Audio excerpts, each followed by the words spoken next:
Hello again, and welcome back to When Heaven Meets Hell. I'm your host, Allyn, and I'm so excited to be here with you today. We have a lot to catch up on. Trust me, exciting things are happening. But for now, let's dive into something truly special. As many of you know, When Heaven Meets Hell and my personal story wrapped up a few weeks ago. While the series may have concluded, the work and conversations it sparked are far from over. Recently, I had the privilege of being invited by Jake Deptula to share my story on his popular podcast, Love, Lust, Fear.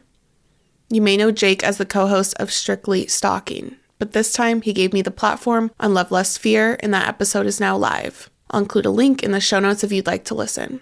Following that episode, Jake invited me back for Love, Lust, Fridays, where he co-hosts with Locke. Michelle is a former associate family court judge and an experienced family law attorney who has handled over 5,000 domestic violence cases. She is truly inspiring and such a force. Together, we took a deeper dive into the journey behind When Heaven Meets Hell, reflecting on my personal experience and exploring what it means to share a story like this publicly. Think of it as a capstone on the project, a chance to reflect, follow up, and spill just a little extra tea for you. I hope you enjoy it, and I can't wait to be back with more soon. Disclaimer. The information shared on this podcast is intended for entertainment purposes only. It should not be considered as professional advice or a substitute for seeking professional advice. I'm Jake Deptula, and this is Love, Lust, Fridays. Here we delve deeper into the topics, themes, and stories featured on Love, Lust, Fear. Joining Michelle, Locke, and I is Allyn, who shared her story in episode 16 of Love, Lust, Fear, It's a Lot Worse Than We Thought. While searching for her dream partner, Allyn meets a seemingly kind and attentive Montana man who quickly confesses his love for her, asks her to be his girlfriend, and even proposes. However, as a relationship deepens, Allyn starts to feel something isn't quite right. Her frustrations grow and she begins to sense a pattern of gaslighting. Digging deeper, she uncovers the presence of his ex-girlfriend, and things start to unravel. Allyn realizes that long-distance relationships often come with their own brand of deception. I know what a type of person I was looking for, the characteristics. I've always been pretty clear on that. And I thought, oh, maybe this guy's coming across my path for a reason or something. And I swiped yes. He was all the things that I hadn't experienced in conversations prior with people. And that was something that really drew me in and that I appreciated about him. Within less than a week, he told me that he loved me. That was right after our first FaceTime, within probably 20 minutes of us getting off the phone. At that same time, he told me that he wanted to have kids with me, couldn't wait for me to be their mom. Within 2 hours, probably 2 hours of being there, I was with his mom. They said, Allyn and him are going to be coming by. They're with us now. We'll all be together later or something. And the person said, who's Allyn? Who's that? I can't keep track of them. So it went from I'm single to she has stuff here. She needs to come get the rest of her stuff to I'm moving it into a storage unit to I hear her in the background one night and she's coming to get her stuff. She just showed up to she actually found out about you and now she's refusing to leave. Allyn has also created her own podcast about exploring relationship trauma, delving deep into love, betrayal, shattered illusions, and healing, entitled When Heaven Meets Hell. Allyn, welcome. Thank you so much for having me. I'm excited to be here with you guys. Allyn, this was the perfect scenario of out of sight, out of mind, in my opinion. Yes. You see people like this man in your life who easily took advantage of a variety of things. One is the fact that you were long distance. So a lot of his behavior, a lot of his activity was not transparent to you. You were pretty certain and you were pretty assured of what you were looking for. Do you think at first there was an archetype of who this man was and then ultimately thought in your mind, were you building and forecasting the potential of who he was versus who he really turned out to be pretty quickly in your life? It's a good question. I feel like I read things as they come and kind of tend to trust my gut and be myself and show up as that. And obviously I read things wrong on this one, but I trusted what I was being told at the time. And that's all I can kind of go with on that one, I think, is that I just trusted what was being given to me. And you can only ask so many things out at once. And how do you know someone's lying when you don't know them that well? I think that's kind of where I was at with that. I was going to ask, how much of your history in what you've gone through in your health journey and the prior trauma you had made the long distance dating safer for you? Like, did you find it to be a safer experience than if you had been in person? Because I think, a lot of times when you have trauma, you look for what fills your soul, but also protects you at the same time. And there is some element to that with distance relationships. Yeah, absolutely. That's something my therapist brought that up too. It's a good one. It's a good question. She talked about that. And I think that that's definitely something that it wasn't a negative for me. And I'm a very independent person to some degree. I enjoyed being able to have fun, do our thing, enjoy our time together, and then go home and live my life and relax and enjoy. You can come and go as you please.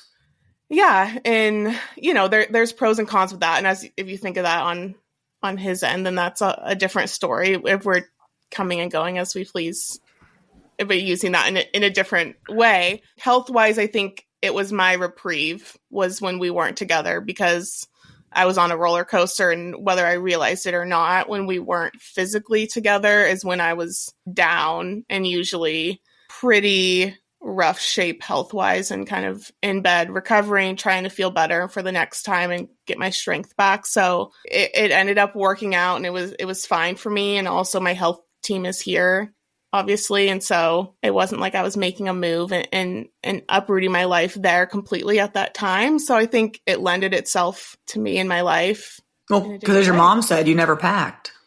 I know. She's an observant one. Yeah, definitely. It's just interesting because people like he was, and the archetype that Jake talked about, they pick on particular archetypes of people. And you fit that. You were strong. You were independent. You wanted to come and go as you please. And so you fit the mold for the target, whether you knew it or not, but it also fulfilled your needs because it was at a safe distance that protected you long term, and you could get invested, but you didn't have to get that invested. Because the reality is, if you were 100% invested, you would have packed, and you never did. What I loved about your story in particular was that something in your gut kept you back. And so that to me is what resonated about your story, was that your gut was like, nah, I'm not fully buying in yet. From what I heard from your stories, everything was compartmentalized. He compartmentalized his family. He compartmentalized you. He compartmentalized his girlfriend who was living with him at the time. I mean, to me, that is one of the huge red flags right there, is if your life isn't integrated and everyone's compartmentalized, what are you hiding? Right. A lot. I wanted to give you a hug and say, I'm so sorry you went through this, because you were truly bamboozled. Yeah. Yeah. I appreciate it. It was really interesting for me because I've actually talked about this a lot recently in some of my own online stuff as it relates to listening to what the exes say and the red flags of what people will say. Oh, well, the ex is crazy. Oh, the ex is crazy. Oh, the ex is crazy. And the reality is, y'all, the ex isn't crazy. The reality is the ex knows the person. And that's the distinction. And that, to me, and I was on a morning show in San Antonio 2 weeks ago where I talked about just this, is that if the ex is saying they're crazy, that's not them. It's the person you're talking to. Who is the common denominator in what you're talking about? And if the common denominator is the person that's you're dating, then that's the problem. If every one of their exes is crazy, then they're the problem, right? It's not just the one person that's crazy. If they have X after X after X is crazy, then hello, it's not just a red flag. It's like the flashing warning hazards: do not enter, do not cross, do not come online. You're going to blow up. But yeah, I mean, that was what struck me as that one, is that his family knew. That being said, I think he also played them, but they should have listened to the warning signs, which is, well, everyone's crazy. The ex is crazy. And I don't think she was crazy. From the very, very start of, my ex is crazy and all that stuff. When you're talking about that, I was trying to think about what the narrative was of past girlfriends, even beyond his most recent ex. And I didn't really, it was really just kind of focused on his most recent one, mainly because she was most prevalent or became. Well, yeah, because he was living with her. Yeah. Yeah. Yes. She became very involved. But I guess, I heard a tiny bit about past ones, but those we didn't really have conversations about. And so I think, too, that's an interesting thing, is that the narrative wasn't they're all crazy. I mean, it wasn't, I'm best friends with them and we hang out, or they're great people by any means. It wasn't positive, but it wasn't something we talked about a ton to where it was kind of a pattern or anything that I picked up on. It was really just focused on the one, which is interesting. That is interesting, because that also, and that happens as well. It's just the one that's crazy, but that one is like extra crazy. Just right. Yeah. Oh, 100%. Everyone thinks so, and it's terrible. Yeah. And like, it was stay away for your protection. All that, was very, very intense. It's triangulate. Yeah. Yeah. But in your gut, and I know, and my sister-in-law is so big on it, and we had conversations, and she's like, well, what about, how would you feel if that was said about you, or think about the other woman? And we had these conversations a ton.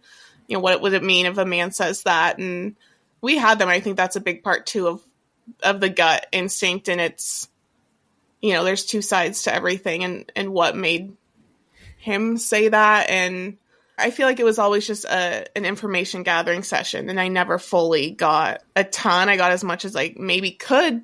And I think the family was another component to it. But I think that's why my gut, it was never fully settled. Did you have any of his exes, after you released the show, reach out to you and want to share their story with you? I have had a few who have reached out. I've actually had quite a few women who have reached out saying I have something very similar in a similar area. I'm an open book, obviously. I've shared a ton. It's also not something that I'm seeking vengeance with and trying to form a crusade of things. I have kept that very, very general and just said, I'm so sorry to hear that. Thank you for listening, kind of thing. No one has specifically asked me names. I'm not giving out names. I'm still very protective of things, and that's just a me thing. So I've been contacted and reached out to, but unless I knew you and heard of you prior, I'm still feel very cautious and protective of things, just because I think it's a very sticky situation, and I don't care to step on anything else with it. You're not there to blast him. No, I'm not. It's not the goal. You're there so others don't make your same mistakes. Yeah, and so I don't ever want to turn someone away or downplay anything. So my goal with that is just to respond as graciously and empathetically as possible. But I really don't want to turn back on that phase of my life where it's hearing about bonding over a story that could be similar. It's onwards and upwards for you. That's what it is. Yeah.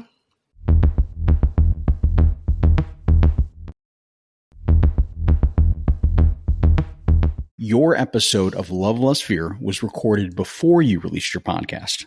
Yes. And so your podcast is basically a deep dive and exploration into your own experiences, and also inviting other people to be able to help provide case analysis, situations, and share their own level of relationship trauma. What was the number one thing that inspired you to say, I'm going to embrace the podcast format and I'm going to do a multi-part series based on my experiences?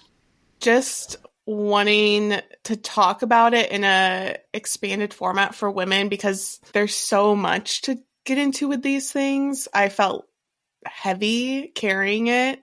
Felt like it was something that I didn't want to carry. I didn't ask to carry, but it was my reality for so long. And it was something that I felt like I authentically couldn't just move on from, or all these things that you hear people talk about. And I needed to get it out there in some way, not only for myself in a kind of cathartic healing manner, but also I felt like there were all these things that we don't talk about, and I wanted to talk about them. And it's more than just a single Instagram post or, a story or something that I was kind of used to. And so enter in a podcast format, and it just kind of became what it was, and splitting things up and trying to explain things as best I could and explain concepts and kind of lay things out for people with what it can look like and start to look like and turn into. And that was kind of the mission behind it. What has changed for you internally? What's the impact been from that? And also what's changed for you externally about other people in your life, possibly including him, who may have been impacted by you sharing your story? Internally, you mentally prepare, I suppose. I talk to quite a few people in the space, and, you understand what you're doing in putting out something, so vulnerable and doing it very publicly. I mean, you were putting yourself out there and saying, hey, I'm a target. Come pick on me. Yeah. I understand that. It was kind of interesting because I'm so organized, and I had this whole idea of I'm going to have this whole show done when I go to release. And so that was kind of my mindset. It didn't happen that way. It happened to where I was recording essentially weekly. If anything, I was about a week ahead. And that made it pretty interesting because I was kind of having live feedback on it, both good and bad. The feedback was essentially all really great and warm and supportive, but you also get feedback from naturally friends, family who are listening and saying it's really hard to listen to this, or I don't know how you could have been in something like this, or I wish you would have talked to me more. Yeah, how could you? How could you not let us know? Well, yeah, can I give you the reasons why I didn't let you know? Exactly. So I felt like I was kind of on damage control a little bit. I would do my kind of calls and texts before an episode went out saying, I would prefer if you didn't listen to this one, or don't feel like you need to listen to this one. And then after that, it was just kind of going from there. I feel like support was great with it. There became a few reviews and things, I've talked to you about this, that felt left field, and that's part of it. And I understand that it doesn't feel good. If anything, I think that some of those make sense. I can see where they're coming from. Haters are going to hate no matter what you do. I mean, 100%. There's always, not everyone's going to like you, and not everyone's going to like your story, and they're all going to have, every asshole has an opinion. I mean, that's the reality of it. Yeah. I think some of them, some I can very clearly tell who they are from. And so that's fine. And I get that. And that's great. Some I had a hard time with because I can take it. And that's, again, like you just said, say whatever you want to me. I felt like, if anything, it's discouraging other people from sharing their story, to the point of all the questions survivors get. Why did you stay? This just sounds like a bad relationship. You should have seen it coming. All these things, and they're so valid, things that I've run through in my mind. So I'm going to disagree. They're not valid. Because until you are in it, and until you are living it, to say, why didn't you get out? Please understand, I'm on the same boat where you are. We lived it, or you live it, and it's not some easy thing where you can flip the switch. And I think the people that say those things, well, why didn't you get out? Why didn't you leave? Aren't living that dynamic, because you can't just flip a switch and get out. Mm-hmm. You just can't. I don't care what anyone says. We've all built community in our own way. So we take on the burden of the pain that the survivors may feel from comments based on what they've gone through. For hundreds of stalking survivors who have received thousands upon thousands of the most disgusting, racist, misogynistic, homophobic, hateful comments, that none of the things that pass the muster on Apple Podcasts or Spotify, or things we don't catch when it goes to Instagram, will make any remote real impact. It's hurtful. Don't get me wrong. It is hurtful and it is wrong. But the best thing you can do in these situations is, if they see it, you have a direct conversation. Then they know you've got their back. And we've been fortunate to be in the strong position to stand by it. No, we stand by our survivors that come forward. We stand by their stories. We stand by who they are. The people that don't walk in their shoes, as Michelle said, and they want to come forward and make these sort of left field comments, don't really have the right to do so. But they do have the right to get on the platform and share. We may not agree with what they say, but oftentimes, to be fair, it's misinformed. Out of all the comments, how many are really constructive? How many are really helpful? How many really address the healing? You can say, I didn't like the way this person shared this story, but I do understand what they shared. That's fine. You know what I'm saying? That's a personal sort of take on this. That's based on my experience in 5 years doing this. And Jake's 100% right. And until you get that phone call like you did, Allyn, with the girlfriend saying, oh, I've been engaged to him for 5 years. Like, you don't understand the horror of that, or the horror of someone calling you. I can give you the story just from what I do for a living, but it's the wife calls and says, did you have his baby? Is that baby yours?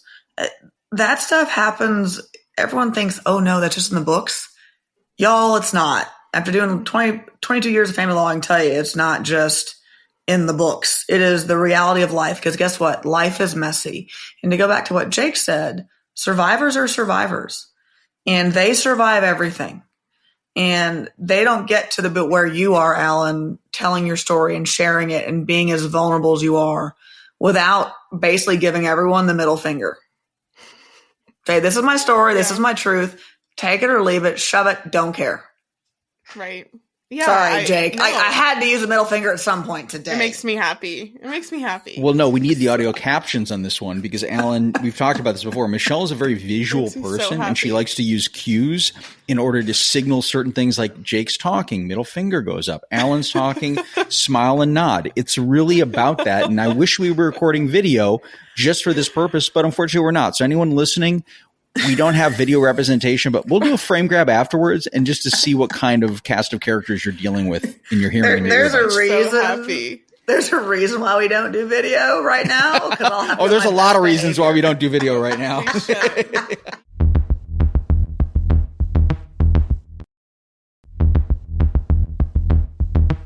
Is there anything that you feel comfortable sharing here that you didn't share during Love, Lust, Fear or When Heaven Meets Hell? Episode 2, I talked a bit about some sexual abuse that happened, and not that it was glossed over or anything. I had really kind responses to it, but I think that there was a lot more with that I'm still kind of working on and overcoming. And it was so early on in the show that people just kind of kept moving with it. And some of the responses were just along the lines of, it wasn't enough abuse for people. And I think that is interesting to me, and that makes me feel like I didn't convey it well enough. And that's something that I have like kind of been lit on fire for with other survivors, is like, okay, well, I did it to the best of my abilities and talked about it as much as I felt like I could, for a lot of reasons, not only personally, but legally. I didn't want to get into anything, but also it's never something that you should need to prove or God no. Yeah, God no. Like, for anyone to say, well, you didn't prove your sexual abuse, or you didn't prove that you had this abuse. Yeah, or that it's, that you were hurt enough or impacted enough, or who gets to say that? Or, unless they experience it themselves, up yours. That's really disgusting. I mean, it's disgusting unless you've experienced it, because everyone's trauma is different. Everyone's response to trauma is different. And to say there should be some uniform, like, here's your response was this, what didn't happen, is absolutely absurd. Right. Yeah. What do you both think gives someone the right to make a comment like that? I mean, that is particularly heinous if you think about it, in terms of basically re-victimizing someone in this way. It really does put a survivor in a position to not want to come forward, to be criticized for talking about the trauma that they experience. So that particular comment or anything like that, I can imagine could be extremely damaging. But you're here with us today, and you're moving forward, and you're bringing other survivors forward. Yeah, I'm proud of it, and I feel like it's my truth. I'm not ever going to change it or embellish it or do anything different. And I feel like the whole point of me telling my story is that it looks different than a lot of forms of what we hear about and talk about. And I think that that's kind of what I wanted to touch on and where I was coming from.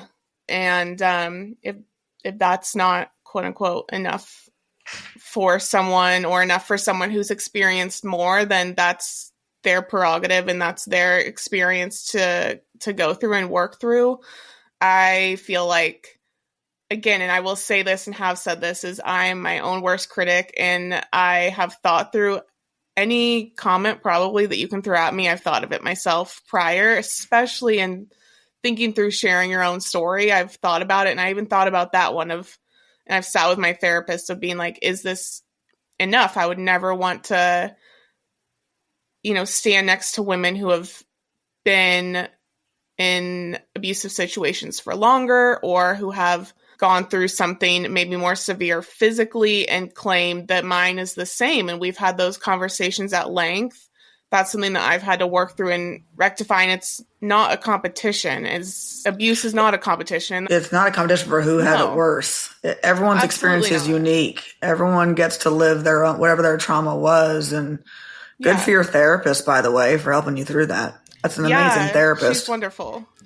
Allyn, can you mention what advice your therapist gave you once you brought sort of the heinous, traumatic, and potentially triggering comments about you sharing your story to her, and what kind of tips or tools or advice that she gave you? Yeah, gosh. We talked about a lot prior, and I said, I want to do this. Do you think I should do this? And are you in support of this? And we've had those conversations a lot. And her point of view, and she's done a lot of advocacy work and stuff like that, is that your story is your story and no one gets to tell you anything different. And if you're standing in your truth, then that's yours and yours to own, and you get to share that with who you want to. Maybe I was doing it at a larger scale than some people choose to share their stories, but she kind of gave me that. And I think that is something that I held on to and I would review that kind of every time when I would go to record is this my truth? Is this my experience? Is this, really what I can go to sleep at night saying, yeah, I went through this and I want to share this and give this to people as a thing to learn from. And so that's kind of the main thing. And then when it comes to, some of that, I think it was just some of the comments. It would just kind of be along those lines that sometimes it's kind of not trauma informed. And I think her point of view is that she was proud that I didn't trauma dump. And she's like, I think in a sense, it's better to not go into explicit detail and harm survivors more. And so maybe if people wanted more, she's like, that's fine, but you're actually doing people a disservice by going into nitty-gritty details, which, that and possibly re-traumatizing them on a show. And if I were to go into that. And so she was like, I think that's a good way to actually go about it. I don't think she's ever listened to the show, which is totally fine. But I just, I told her, I kind of explained to her what it was like. I was like, I didn't go into the craziest details. I said as much as I felt like I needed to make an impact. And obviously that wasn't enough for people. And her kind of view on that was not re-traumatizing. And also just that it's exactly what I said. It's not a competition, and abuse is a spectrum. And that's kind of the conversation that we need to be having, is that it's not one single thing. And that's kind of been my main mission with this show, is that it's not one thing. And I think sometimes we can think that, or maybe if you've been through it a certain way, you think it needs to be that, but it looks like a lot of different things and can escalate into a lot of things. And so I think that's more so where I was coming from with this, but those are some of the conversations that we had. Do you feel you have some sense of closure after sharing your story? I thought it would feel different, I guess. I don't really know what I thought it would feel like. I got that response a lot of, oh my gosh, you're done. It's done. Congratulations. Exciting, closing of a chapter. And I think I feel the weight of not having it all inside me anymore, which is great. On the other hand, I still feel like there's a lot that I couldn't talk about, didn't talk about, would have liked to talk about in a different way and just couldn't. And those are things that I need to continue to work on privately and through therapy and through healing. And so it's an ongoing thing. I feel good that it's not this humongous secret for me anymore, but it's not just, oh, I finished in October and I'm great now. It's an ongoing thing. What have you taken away from this experience, being able to share these stories, connecting with people, connecting with thousands of listeners, your audience, even writing your way onto the charts of Apple? So knowing that you're making a significant presence out in the world globally. Great question. I am just grateful that it's been getting out there. It's honestly wild to see that and see it in different places, see the different messages from people around the world. I think that that is something that I didn't fully grasp, was kind of the global side of things. It's been doing interesting things in Europe and in Africa, and it's done really well in the US. We made it into the top 20 of relationships, which was awesome. Congratulations on that. That is an that's amazing awesome. achievement. Congratulations. Yeah. Thank you. Yeah, it's been a fun thing, and it's not a mission to hit everything in the charts, but it was just cool to see that happen. I think more than anything, going through this has just kind of continued to light me on fire for other people and for their awareness and raising awareness for that. And I think my story's out there. Take it or leave it, interpret it how you want to. I hope and pray it lands with who it needs to and impacts who it's meant to and who I would love for it to land with. But more than anything, I just know that this has opened my eyes to such a larger audience of people. I mean, get messages every single day from people that I've known for a long time, that I've never known, who have listened or said, I stumbled upon this. I've been through something similar. And I think that that has been the most eye-opening thing for me.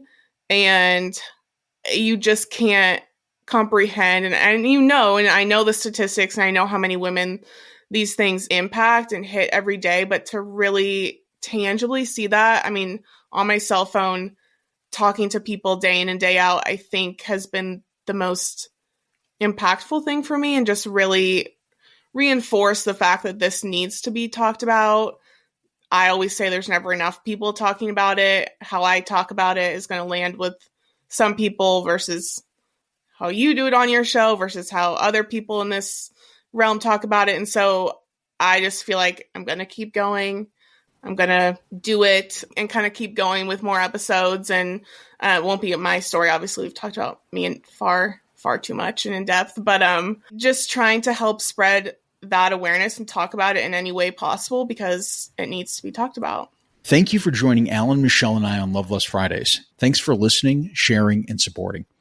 Links to guest social media and some content mentioned are in our show notes. If you have a dating or relationship story to share or want to participate in a discussion here on Love Lust Fridays, DM me on Instagram at lovelustfearpod or email me at lovelustfearpod@gmail.com. If you know someone who's being abused by a partner, there is help available. 24 hours a day, 7 days a week, 365 days a year. The National Domestic Violence Hotline provides essential tools and support to help survivors of domestic violence so they can live their lives free of abuse. Call 1-800-799-SAFE. That's 1-800-799-7233 or text START to 88788.